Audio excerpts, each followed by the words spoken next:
Tak perlu ada kegaduhan lagi.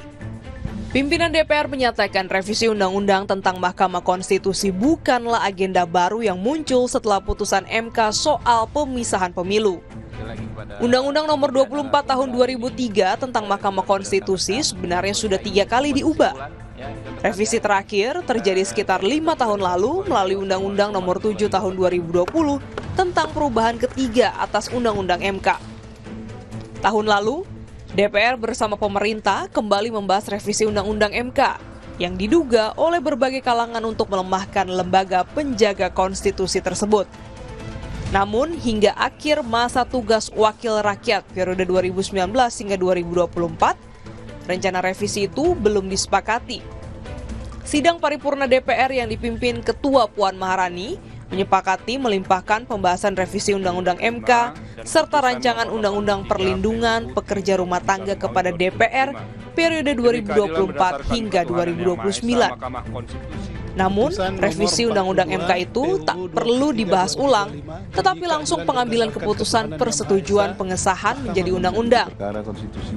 Lebih dari 8 bulan DPR yang baru tidak menyentuh revisi Undang-Undang MK. Namun, seperti diberitakan harian ini, setelah MK memutus untuk memisahkan pemilu nasional dan pemilu lokal melalui putusan nomor 135 tahun 2024 yang dibacakan pada 26 Juni lalu, DPR membuka kembali pembahasan revisi Undang-Undang MK. MK menetapkan pemilu nasional terdiri dari pemilihan presiden serta anggota DPR dan DPD.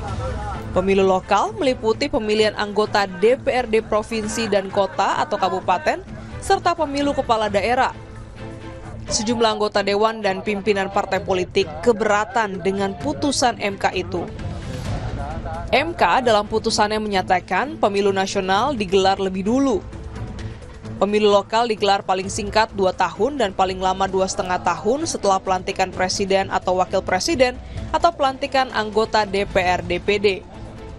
Putusan itu dinilai tidak sesuai dengan kewenangan MK. Namun sejumlah ahli dan publik mendukung putusan itu dan meminta DPR segera merevisi berbagai undang-undang terkait pemilu. Putusan MK menggugurkan skenario pemilu serentak penuh yang sebelumnya disepakati oleh pemerintah dan DPR.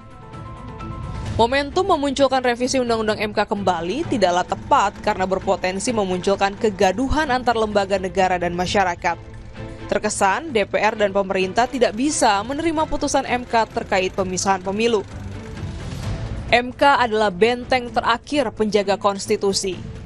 Dengan segala kelebihan dan kekurangannya, MK dirancang menjadi pengadil yang independen dalam menyelesaikan sengketa hukum yang berakar dari Undang-Undang Dasar. Kalau keberadaannya terus-menerus dipertanyakan, dasar hukumnya diubah-ubah. Sebab diduga putusannya tidak sesuai kehendak penguasa dan prinsip negara hukum pun terancam. Lebih baik DPR dan pemerintah mematuhi putusan MK itu serta menjelaskan secara terbuka tahapan yang akan dilaksanakan untuk menggelar pemilu yang demokratis dan tak menimbulkan korban yang besar pada penyelenggaraannya. Dengan begitu diharapkan tak perlu ada kegaduhan di publik lagi.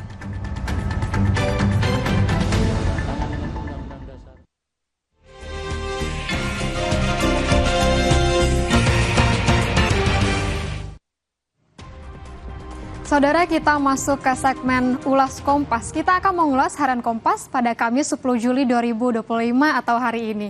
Di halaman muka, saudara, ada foto-foto dari Menteri Luar Negeri negara-negara di ASEAN.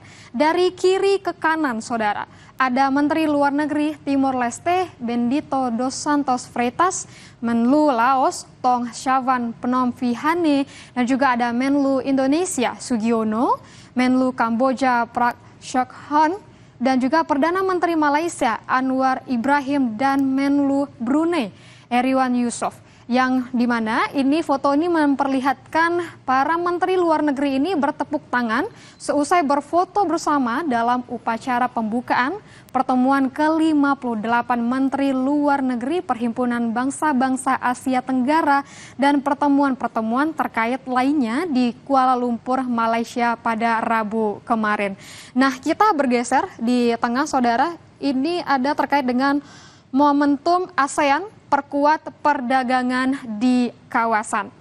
Nah, ancaman tarif perdagangan dari Amerika Serikat telah mengguncang perhimpunan bangsa-bangsa ASEAN, saudara. Kerjasama tiap-tiap negara menjadi pelindung perekonomian untuk menghadapi ancaman perdagangan itu. Kita juga bergeser, saudara, ke judul besar di sebelah kanan. Judul besar ini yaitu terkait dengan RI genjot negosiasi dan investasi dengan Amerika Serikat. Indonesia ini mendorong investasi jumbo dan lobi diplomasi guna menekan tarif 32% dari Amerika Serikat. Ruang negosiasi bagi Indonesia untuk menekan tarif resiprokal 32% dari Amerika Serikat ini masih terbuka hingga 1 Agustus mendatang. Pemerintah ini tengah menyiapkan langkah penyeimbang dengan mendorong transaksi bisnis dan investasi sebesar-besarnya guna menegaskan posisi strategis Indonesia sebagai mitra dagang penting Amerika Serikat.